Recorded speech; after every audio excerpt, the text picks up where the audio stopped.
Hello and welcome to Blue Badge Comedy, brought to you by Much Laughter. I'm Aaron. I'm your host, Aaron Simmonds, if you want my full name. There's also a Matthew in there, if you want to get really technical. For those who haven't been learning. We're learning already, and Sharon constantly says every month, I don't want to be involved, and it takes her 10 seconds to be involved when I've just mentioned my middle name. So this is Blue Badge Comedy. If you haven't been here before, hello and welcome. I'll explain the setup. To my left, is that the right way? No, that way is Holly. She's going to be signing everything, so everybody's included. We've got Sharon to my right, who organised it. It's her brainchild, and basically what happened is she came to me probably about 4 or 5 months ago now. I was like, there's a lot of good disabled comedians. Should we have like a online gig that they can perform at? And I was like, yeah, sounds good. And one of the things that I was most excited about doing was the fact that it was lockdown and that I hadn't written a joke in, I would say, 9 months. And so I was like, okay, well, this will force me to write some jokes. But I've done nothing. Like I said this last month, but I've also done nothing this month. All I've done is grown a beard. Like last month I had a beard. Now I've grown it. That's it. That's my whole month. So like the thing about it, right, is I like the beard. I'm unsure about it, but the only advantage I think I have of it is that I can now hide my own face. Because look, got a face, no face. Got a face, no face. That's it. That's all I've done for the last month is just done this. And what's annoying is I'm not going to bring up our headliner too early on you, but he is more disabled and funnier and more offensive than me, and also has a better beard. So it's very frustrating. Like I thought I had one thing. No, can't even let me have a beard. But what else have I done apart from grow a beard? Right, I'll tell you what I've done. I watched Spider-Man, the original ones with Tobey Maguire. Right, that movie is 18 years old. It came out in 2002. Right, so if it was a human, it would be allowed to go to the pub, apart from the fact that there are no pubs. But theoretically, it would be able to drink. Right, and it actually hasn't aged that badly. I mean, there are some things that age it, obviously, like the CGI and the casual homophobia. But the thing that ages it the most is the fact that Macy Gray performs at the Thanksgiving parade. Now, if you think that's weird, why a pop star from the mid-noughties is in a Spider-Man movie, it is. But the reason why it happened is Sony produced the Spider-Man movie and also had a big contract with Macy Gray and thought, how can we get our pop star to be seen by millions of people? I know. Put her in the Spider-Man movie, but she's the worst actor put in there, right? Because she's there at the Thanksgiving parade, and then the evil villain comes along, and she tries to say goodbye, but she chokes, and then she tries to walk away, and she stumbles. It's clear, the Green Goblin creates chaos and fear. That's all I've done. That's what I want. Thank you. I can't sing, but I can do an impression of Macy Gray. And I've been waiting 18 years to bust out that material. Yeah, no. What a tune. What a tune. That's all I've got. But it's been fun, hasn't it? I haven't done anything all month. Great. So yeah, as I say, we are here to highlight some of the best talent that we have in the country that we feel does not get shown enough. So what we decided to do is create a platform for people. And because we've got two terrific comedians, I'm not going to waffle on about Macy Gray any longer. I'm going to introduce you to our comedians, right? First act, I'm very excited to have her here. She's a very, very funny person. Usually I do this thing where instead of clapping, because we can't hear the audience, we get them to bash their keyboards onto the chat so we know that they've at least, are live. So what I'm going to do in 3, I'm going to say, ladies and gentlemen, welcome to the stage, Juliette, and I want you to bash your keyboards. And as we welcome to the stage, the wonderful Juliette Burton. Woo! Oh, thank you so much. Thank you, Aaron. Thank you so much for having me. I now really am concerned that the main reason that you booked me is because I'm not going to threaten your beard game. I have not. But thank you for having me. Yeah, my name is Juliette Burton, and I do have really struggled to write any new material during these lockdowns, so I've just gone for the old classics. My name is Juliette. I'm from Cambridge. That's where my actual rather bland accent is from. It's not really a very funny accent. I'm very aware of that. Some comedians have really thick accents and it makes them a bit funnier, but my accent does not make me funny. My accent makes me a lawyer. My parents wish I were a lawyer. I'm not a lawyer. I'm a comedian, and I love working in comedy. But my parents wanted me to be a lawyer because they earn lots of money, and my parents think of people who have lots of money as being very successful. But I think that success and failure don't even exist. I've got a motto that I live by. Here we go. Here it is. I'm going to share it with you. I never lose. I either win or I learn. It's a good motto, isn't it? But as much as I love that motto, I really feel like I have learned a lot. Kind of gagging for a win. So I have learned a lot during. It's been a big journey of self-discovery for me. I have, for example, learned that my favourite things to do are performing to packed out, sold out theatre shows full of people, going to pubs with my audiences after my shows, and touching my own face. I had no idea that I enjoyed touching my own face. But I normally, nowadays, I'm just face palming whenever I hear the government's announcements, and that's why I keep touching my face. Everything else that I've done, I've actually achieved something during lockdown. I have completed a video game. Yes, I have. It's this thing called Netflix. I've done all the levels. I've done the trending for you level, recommended for you level, and I'm now moved on to Amazon Prime. That new video game, Amazon Prime, Disney Plus, and I've tried this video game called The News, but it's not for me. There's just too many bad guys on the news. So I'll tell you a bit more about me. Before I get onto my invisible disability, I am from a farming family. That isn't a disability for most people, but I don't get on with my family. I love my family, but it is important that they stay very, very far away. I come from a long line of farmers. So my dad was a farmer, his dad was a farmer, my mum's dad was a farmer, my sister has married a farmer, all four of my nephews, all of them want to be farmers. My uncle is a porn star. Sorry. I mispronounced that. Farmer. My uncle is a farmer. I am not a farmer, but my sister, having married a farmer, it makes her like the perfect child. Like she's the golden child in the family for marrying a farmer and producing 4 sons, like one woman making 4 men to my dad. That's just brilliant. To her, like she isn't perfect, my sister, though, even though my parents love her very much. She's not perfect. I mean, come on. Has my sister ever performed in front of the Queen? Yeah, I mean, I haven't, but has she? No. So, I moved from the farming world and I joined the comedy world. Didn't like farming, but I love comedy. And there's not many similarities between the two worlds, apart from one very important similarity, and that is misogyny.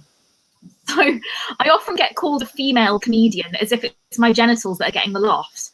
I mean, to be honest, I think they are hilarious, but Ofcom disagrees. I have lost a lot of TV presenting work because of that. But I love comedy because I can talk openly about things like my disability, and my disability is that I have mental health conditions. And I'm going to warn Holly here a little bit. You're going to have to get really ready to sign a lot. Are you ready for my full list of mental health conditions, Holly? Are you ready? Thumbs up. Good. Okay, here we go. Brilliant. Here's all of my mental health conditions that I've been diagnosed with. Anorexia, anxiety disorder, bipolar disorder, body dysmorphic disorder, bulimia, compulsive overeating disorder, depression, obsessive compulsive disorder, which is the reason why this list is organized alphabetically. I also have had people in my cheer when I say obsessive compulsive disorder, and I'm like, wow, we've got fans of OCD in the room.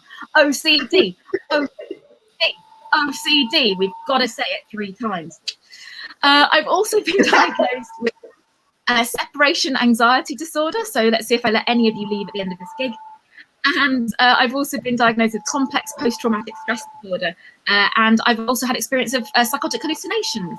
So it's kind of audible and visual hallucinations, the kind of thing that most people get when they go to Glastonbury. But I can do it without being sold a little tablet for 20 quid that turns out to be a vitamin C. So love comedy because for me, comedy is a way of finding light in the darkness.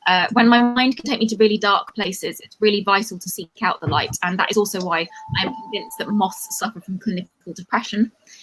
I really love comedy. It's my favourite thing to be, and I love, thank you Aaron for giving me the opportunity to be my favourite thing in the world. Thanks to my eating disorders, I've been the same girl in very different bodies. So I've been a UK size 4 due to anorexia, and I was sectioned under the Mental Health Act when I was 17 for anorexia. I spent my 18th birthday sectioned under the Mental Health Act in hospital, but don't worry, my sister spent her 18th birthday drunk under a table in Wetherspoon. And I think I was the one with the better venue. I was also sent a birthday card to the psychiatric ward that said, it's your 18th birthday, let's go crazy.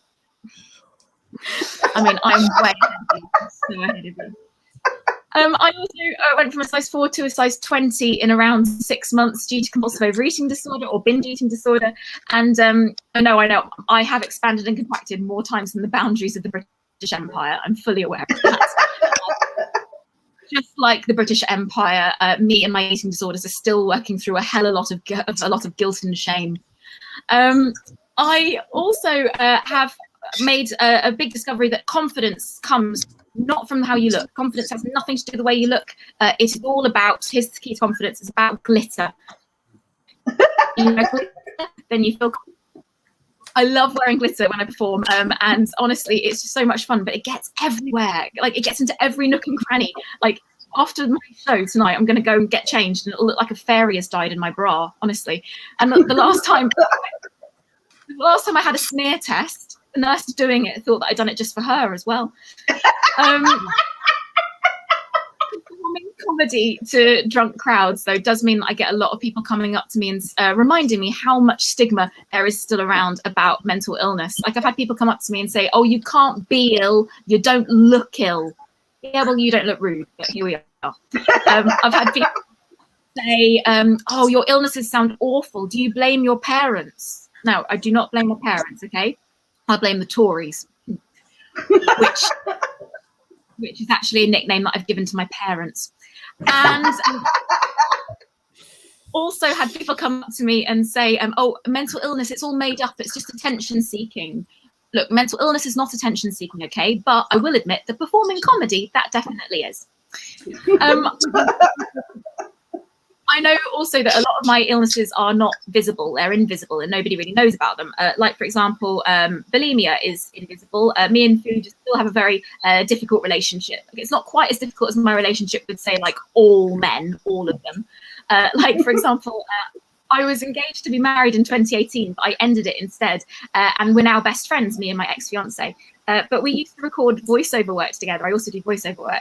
And there was one day after we'd broken up that we were recording this. It was an Alexander the Great erotica book. It was really awkward. But we were arguing about whether you pronounce the word either, or either in the now infamous sentence, he could have licked either of my lactating nipples. That's a real line in the book. Weirdly, sales of that audiobook have skyrocketed every time I perform this show. So, yeah, I'd have a look for it on Audible. But I also have got a long list of my old claims that I've struggled with. For me, it's not about looks, it's about how funny you are and how kind you are. And I had this ex-boyfriend who was so lovely, but he wasn't maybe necessarily traditionally good looking. And these two guys who were out in a bar, they came up to us and said, oh no, you can't be with him. No, it doesn't make sense. Either he has got to have loads of cash or a massive penis. And I was so angry with them for how narrow-minded they were. So I angrily turned around and shouted at them and defended him and said, I'll have you know, he has neither. I didn't say that. I said he has neither.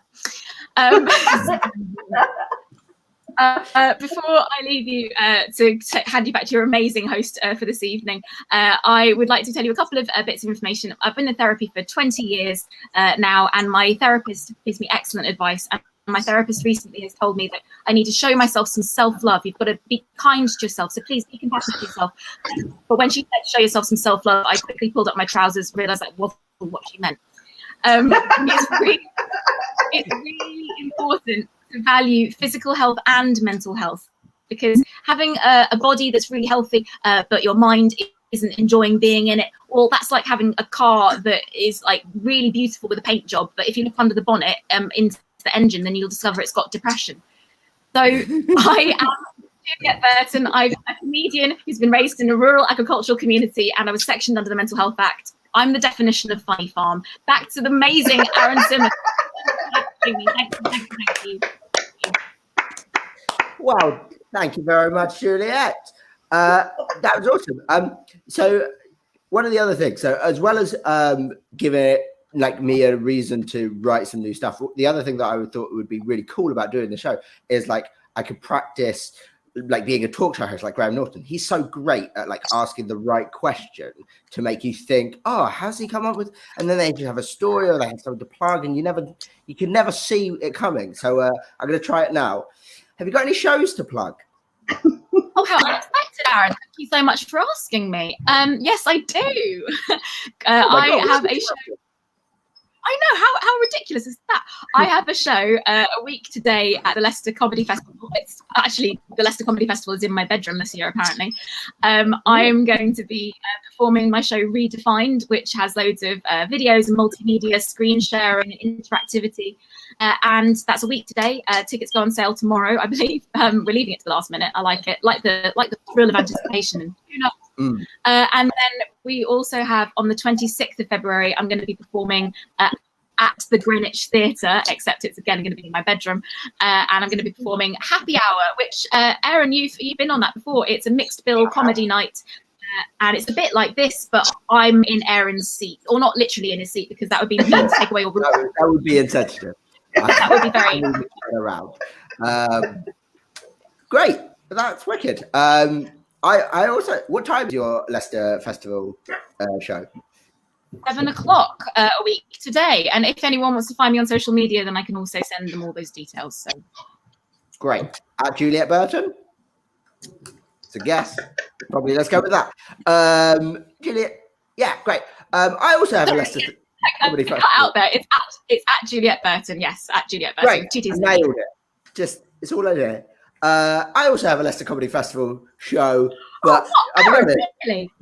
Yeah, I know. But to be honest, it's material that has all been said on this show at some point in a random order, and now it's going to have a vague narrative. It's the stuff I wrote for 2020, which was funny at the time to write a show about a nickname I got given after a one-night stand. It seems kind of hard now to have written an hour's worth of comedy. You know, so many people have died.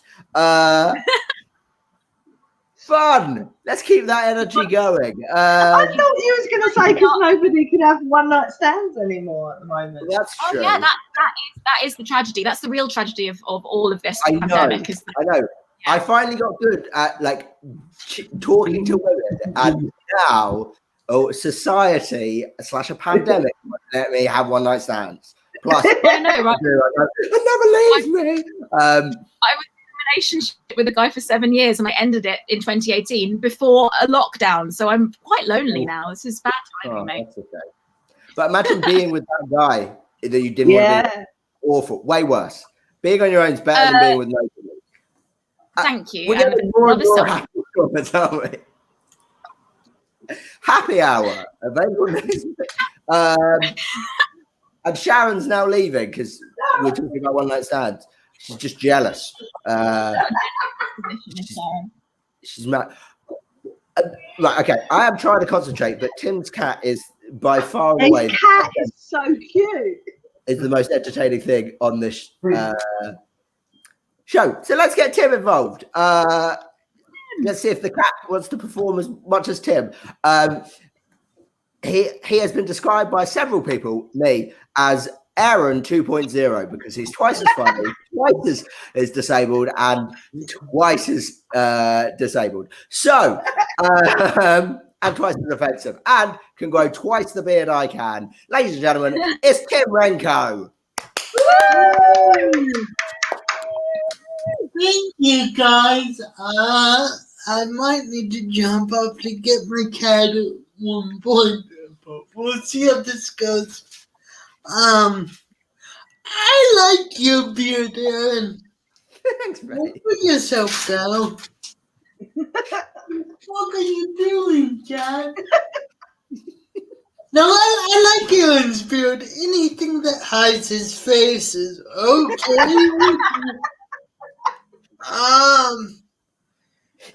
I don't know what to fucking talk about.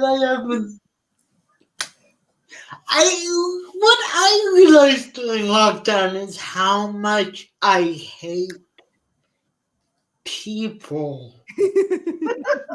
Like, everyone else seems to miss them, but it's just walking back the blood. Disgusting. But yeah, what? Like, good lockdown, you have, I realized I owe my life to Jeff Bezos. Jeff Bezos is in complete control of my life now. And I don't mind that I'm beholden to one corporation. I mind that I'm beholden to somebody named Jeff. Yeah, it's just such a fucking weak name. It's just been the year of really powerful people with really shitty names. Like, imagine if 5 years ago somebody would ever tell you you'd be afraid of anyone named Donald.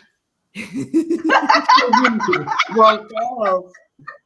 Donald isn't a bad guy. Donald's the guy you kick just because they're fucking Donald.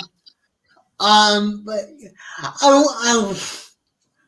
I want to try this bit out, cause like I think the reason I don't miss people is I don't ever get to meet the good ones.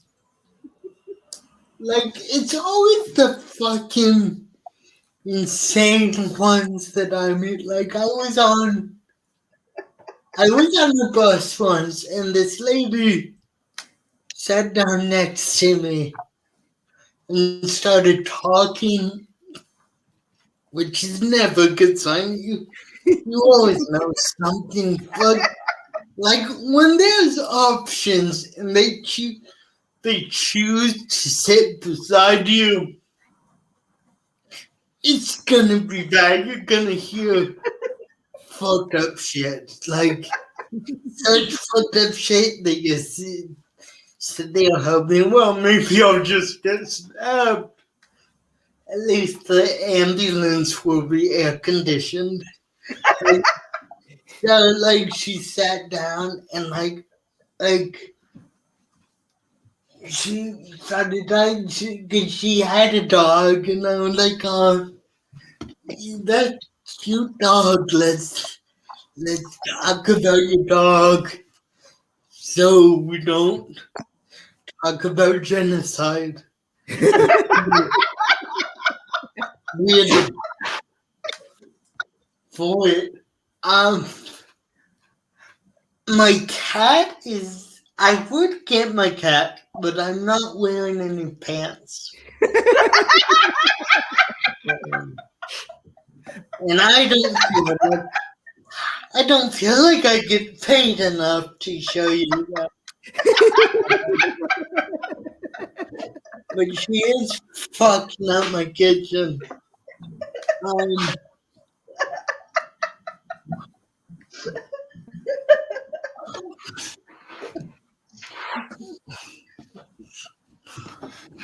Oh my god. You can't see this, but she got her cat food and it's not just dragging it around the kitchen.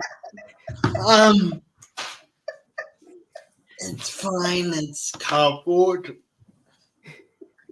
the worst that happens is I need to get a new cat.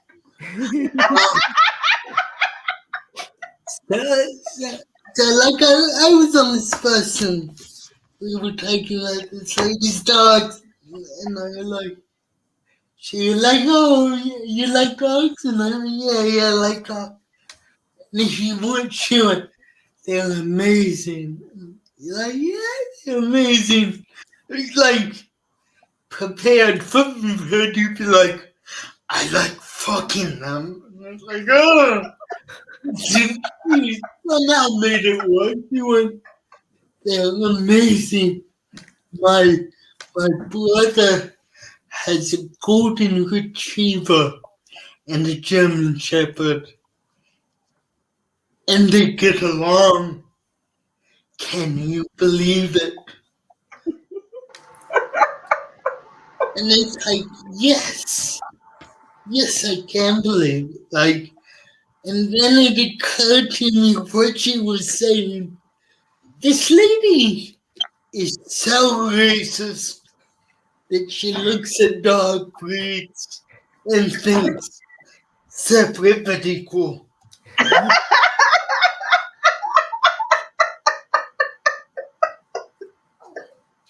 How long have I been doing? I'm worried about my cat. She has now stopped making noise, which can be a good sign. Oh no, she's fucking eating. She's the biggest fucking pig I've ever met. An asshole. Yeah, I like cats. I like cats. Cats are good because cats answer the question, what happens if you give toddlers knives? Like, that's all a kitten is a baby with 10 knives up to its hands. I think that's me done. Thank you. Thank you, Holly. Thank you. How do you say supercalifragilisticexpialidocious? I'll try my best. You just got to spell it out. Fragilisticexpialidocious. Wow. I don't know what takes longer for Holly to sign supercalifragilisticexpialidocious or for Tim to say it. You know, it's a fun race. Brilliant. Thanks, Tim. I mean, we can plug stuff if you've got stuff to plug, or you can go look after your cat, like whatever. Well, yeah, I've got nothing to plug, but if anyone's selling a new cat,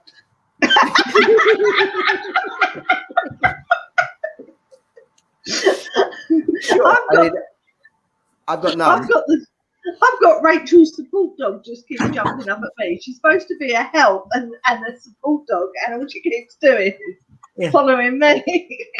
She just wants to be a part of the blue badge. Much love every night. That's all that dog wants. I've said it before about that dog. I'll say it again.